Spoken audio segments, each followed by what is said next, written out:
This was the real-life ratatouille, and it's truly horrifying. In 1962, Paris, there was a chef named Stu Pidasso whose dishes were praised as masterpieces.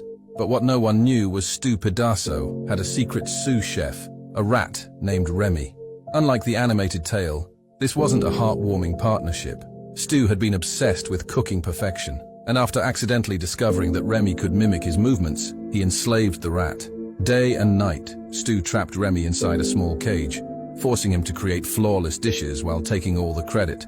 The deeper Stu fell into madness, the darker his methods became. He began experimenting, feeding Remy ingredients that pushed the boundaries of decency, even using unsavory parts from local butcher shops. Over time, Stu's conscience deteriorated, and Remy's once bright eyes grew dull with despair. In his final act of cruelty, Stu planned the ultimate dish that would shock the world, a dish made from his greatest secret. The last thing anyone tasted from Stu's kitchen was the unmistakable flavor of despair. After his sudden disappearance, only a note remained: "Genius deserves a sacrifice." This lady married her dead boyfriend. In 1978, in a small town in Ohio, there was a woman named Linda Smith who was head over heels in love with her boyfriend. They had talked about marriage endlessly, but just weeks before their wedding, her boyfriend tragically died in a car accident. Linda was devastated. Her boyfriend named Lemmy Leaf was the best boyfriend ever to her.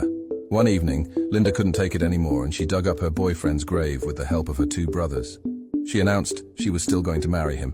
The townspeople were baffled, and some thought grief had driven her mad. Linda planned an eerie wedding party and invited everyone, wearing a white dress beside Max's corpse in a suit. Then came the twist. Linda didn't plan on returning her boyfriend to his grave. Instead, she decided that they will live together and have a family. All her friends and family saw her as a mad woman, but she didn't care. She kept her boyfriend inside a refrigerator and would occasionally bring him out for a walk. About 11 months later, she got pregnant, but you already know how she got that child. This was the real-life Homer Simpson, and it's quite disturbing. In 1969, before The Simpsons premiered, something strange happened in a small town in Oregon. A power plant worker named Hugh Jass disappeared without a trace. His co-workers described him as a heavy-set, balding man who was obsessed with donuts and worked in nuclear safety. But here's where it gets disturbing. Hugh's last day at work, he reported a serious safety violation. Something about glowing green waste being dumped illegally. The next day, his desk was cleaned out and his house was empty. When investigators looked into his employment records, they found nothing. It's like Hugh never existed. But in 1887, a retired security guard from the power plant finally revealed the truth. The plant owner, named Warren Peace, had been dumping radioactive waste into the local water supply for years. Hugh discovered the truth and threatened to expose everything. The night Hugh disappeared, security cameras caught him being led to Warren's office, but he never came out. 3 years later, his wife named Amanda Hugg wrote in an article how sweet Hugh was, and she later sued the nuclear company for approximately $69 million, but the court only granted her $6.02. This was the real-life Jigsaw, and it's truly horrifying.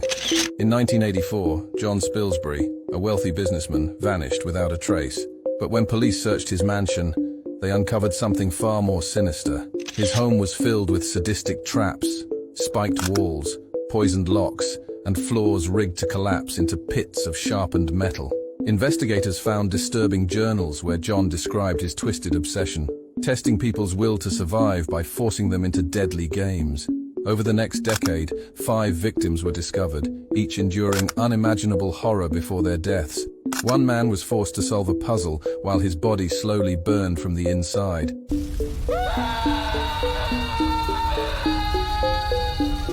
Another woman had to choose between cutting off her own arm or being crushed alive. Every victim was given a brutal choice: endure excruciating pain or die a horrifying death. Police suspected John Spilsbury, but they could never prove it. He was gone, like a ghost. But here's the part that will haunt you. Rumors say he's still out there hiding in the shadows, setting new traps, watching and waiting for his next victim. Could you survive the real-life Jigsaw's deadly game? This woman is not as innocent as she looks. In 1974, in the quiet town of Little Stewart, there was a woman named Mary Juan, but she was known as Little Mary. Mary had a twisted hobby. Neighbors whispered that anyone who crossed her path mysteriously vanished.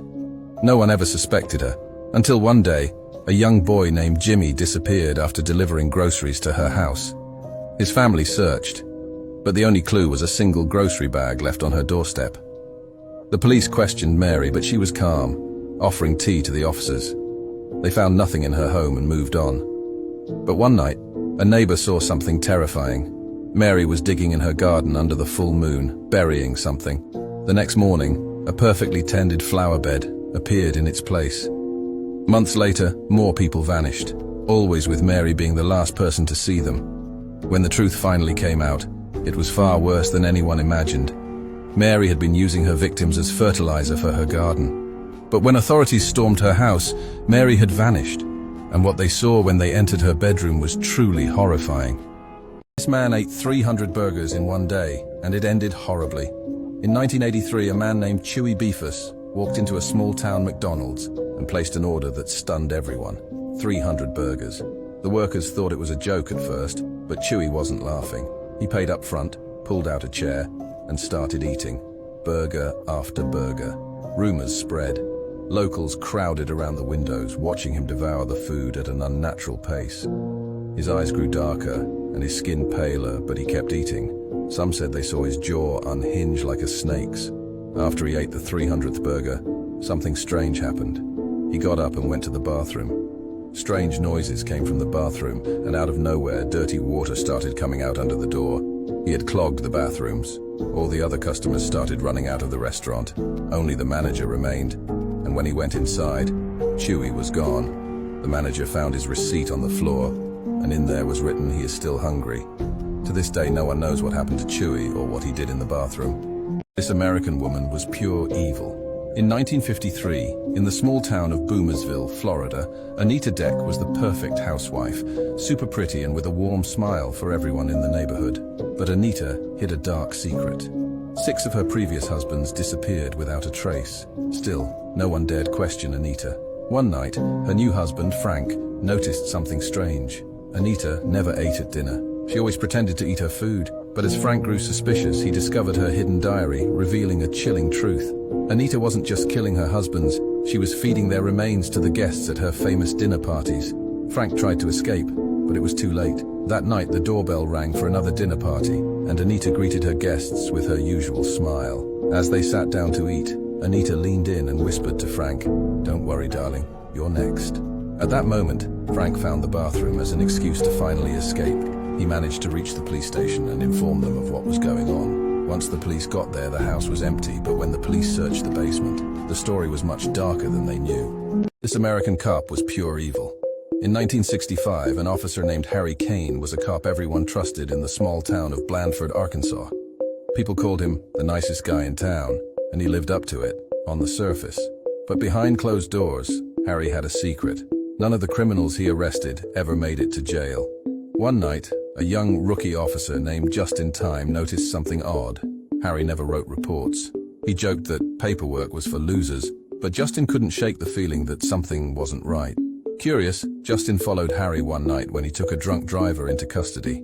Instead of heading to the station, Harry drove into the woods. Justin watched from the shadows as Harry dragged the handcuffed man from the car and led him to an old, abandoned cabin. Inside there were rows of jars, each with a name tag. Harry opened one, and the man screamed as Harry stuffed him into the jar, sealed it, and calmly placed it on the shelf. Horrified, Justin stepped back, accidentally snapping a twig. Harry froze, then slowly turned toward the noise. With a calm smile, he said, "Sometimes I keep them close, so they don't get out of hand. A jar a day keeps the crime away." Thankfully, Justin managed to get away and report everything he saw. But by the time police got to the cabin, Harry was gone. The officers opened the jars, and what they saw was pure horror.